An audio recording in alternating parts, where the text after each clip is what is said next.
Bonjour à toutes et à tous, vous écoutez Cinécast, l'émission qui vous fait découvrir les dernières sorties cinéma, streaming et VOD.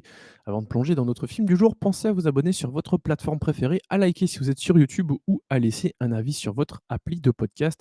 Ça nous aide beaucoup, donc merci d'avance. Aujourd'hui, on s'attaque à Sorda, film qui sort ce 13 août dans les salles belges.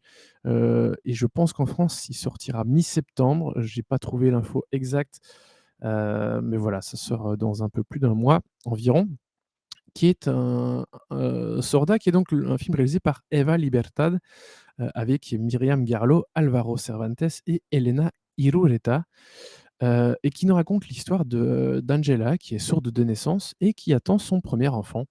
Et malgré le soutien de son compagnon, elle s'inquiète. Saura-t-elle créer un lien avec sa fille? Comment apprendre à devenir mère dans un monde qui oublie souvent d'inclure ceux qui n'entendent pas? On en parle un peu plus longuement après un extrait de la bande-annonce.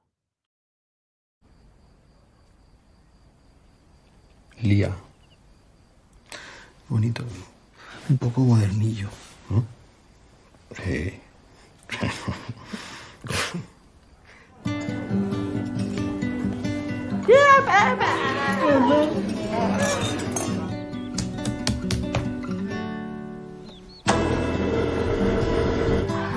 ¿Y el bebé está bien? Pero ya se sabe. Es que hay un 50% de posibilidades. Yo voy a estar contigo todo el tiempo. No te preocupes, vas a estar idiota. Ya tengo que interpretar, no me puedo ir. Mírame, Ángela, mírame. Te vamos a ayudar, ¿vale? La prueba no es concluyente, ¿vale? No nos dice si la niña oye o no oye. Voilà pour l'extrait de la bande-annonce. Oui, pour ceux qui n'ont que l'audio, j'espère que vous avez tout compris. C'est pas très compliqué l'espagnol en vrai. Mais on a donc cette prémisse où on découvre le couple, hem, qui se prépare.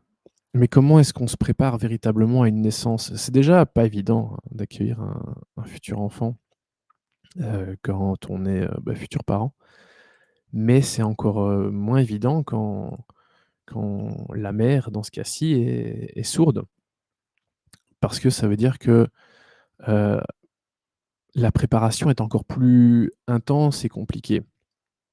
L'extrait de la bande annonce que j'ai mis, où on voit la naissance, hem, il y a c'est tout bête, mais juste au moment de l'accouchement, bah, en fait, elle a besoin de son compagnon pour qu'il puisse, interpréter, en langue des signes, heu, ce que la gynéco et les infirmières, disent. Parce que sans ça, sinon elle comprend pas. Donc rien que ça, c'est compliqué. Et puis une fois que le bébé est né, notamment, bah, voilà, quand le bébé, crie, comment est-ce que tu fais? Heu, il y a plein de choses qui sont compliquées.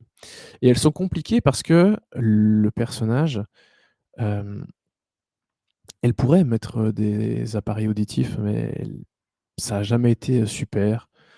C'est beaucoup de chipotage. Et puis, en fait, l'appareil auditif remet un peu en question aussi, le fait qu'elle soit sourde. Comme si c'était pas pour elle, accepter, son sort, comme si c'était un peu un passage obligé pour les sourds, comme s'il y avait pas moyen de vivre quand on est sourd. Et en fait, c'est la question de l'appareil auditif, elle implique plus des questions, philosophiques et pratico-pratiques, sur, la condition en fait d'une personne sourde. Et c'est pour ça qu'elle se place un peu en opposition à l'appareil auditif, heu, qui implique plein de choses qui sont, qui sont compliquées pour les sourds en fait, qui sont compliquées à accepter. Voilà. Et puis au niveau du bébé aussi, il y a ça, c'est plutôt dans la deuxième partie, parce que la première partie évidemment sur toute cette préparation, comment est-ce qu'on va l'accueillir dans la famille? Comment est-ce qu'on fait, l'organisation pratico-pratique, hein, comme à peu près tous les couples.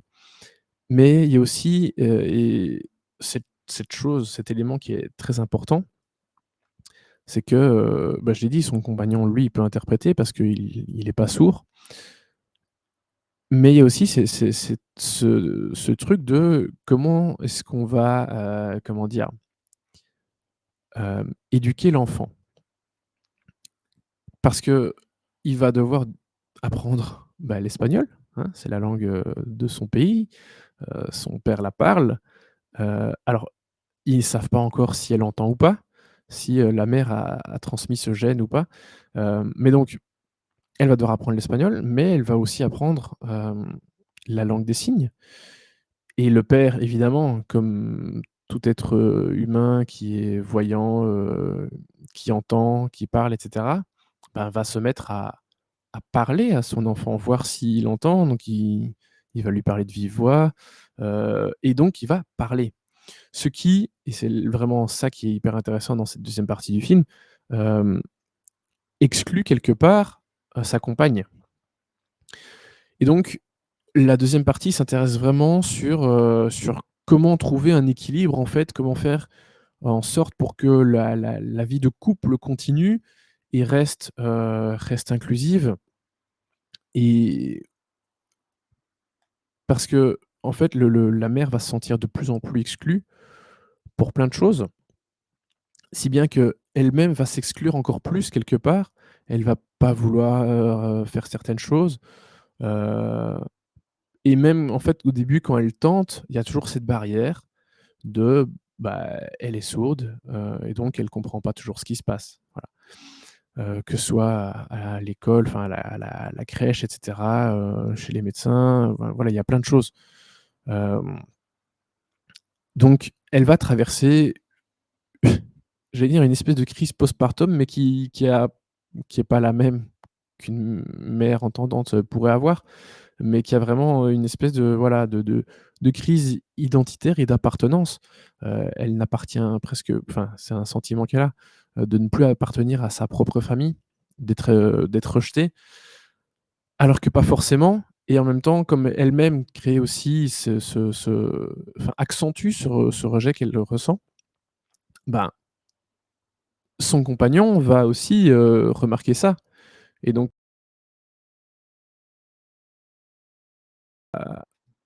la situation du couple, est assez compliquée. Et vraiment, je trouve que c'est hyper intéressant d'avoir ce point de vue et ces questionnements, heu, que peut avoir une personne sourde dans un cas comme celui-là. Voilà. La comédienne, principale, Myriam Garlow est en fait la sœur de la réalisatrice, et donc Myriam Garlow est véritablement sourde, hein, c'est la façon dont elle joue, dont elle s'exprime, c'est pas quelque chose que tu peux feindre, que tu peux vraiment, faire en tant que comédien. C'est hyper naturel et voilà, je trouve qu'elle est absolument, très, très forte dans ce rôle. Et elle est accompagnée d'Alvaro, Cervantes, qui est un comédien que j'ai assez peu vu, quand je vois sa filmographie, je j'ai pas dû voir grand-chose. Pourtant je bouffe quand même pas mal de films espagnols chaque année, mais voilà.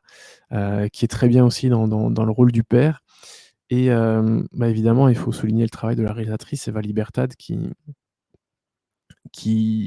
a décidé ici c'est son premier long métrage, elle a fait, quelques courts. Et avec ce film-ci, elle a gagné le prix, du public dans la section Panorama au Festival de Berlin, donc c'est quand même, un joli prix. Hem et clairement, ici, elle a voulu, parler de cette cause, hein, qu'elle connaît bien vu que sa sœur est le personnage principal quelque part. C'est pas l'histoire de sa sœur, hein, qu'on s'entende bien, qu'on se le dise, mais voilà, c'est parler des sourds, parler de ce qu'ils vivent, de ce qu'ils peuvent vivre. Je sais pas du tout si, la sœur est mère, hein, si Myriam, Gerlo elle est mère, mais voilà, je trouve ça bien de parler de ce sujet de cette façon-là. C'est pas des choses forcément auxquelles on pense, tout le temps quand on n'est pas confronté à ces problématiques. Hem, donc voilà, c'est bien de mettre cela en avant. Et ça nous permet aussi de nous interroger, personnes, privilégiées, n'ayant pas, ces soucis de santé, que ce soit la vue, l'ouïe, la parole et cetera. Remettre un petit peu aussi, notre façon de faire en perspective. et de se dire: «Ah bah oui, voilà, d'autres personnes, elles sont confrontées à une autre, réalité et elles ne peuvent pas faire tout ce que je fais, de cette façon». Donc voilà, je pense que c'est toujours le genre de film, utile.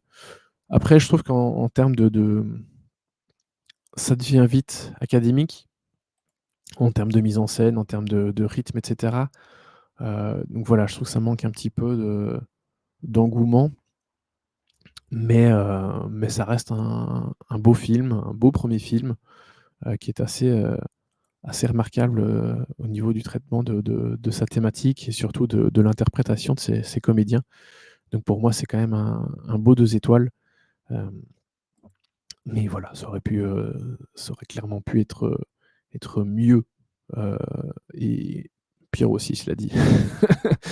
Donc voilà, 2 étoiles pour Sorda qui sort dans les salles belges ce 13 août. C'est prévu pour la mi-septembre pour la France. Merci à toutes et tous pour vos nombreuses écoutes et je vous dis à très bientôt pour de nouvelles recommandations. Ciao, ciao.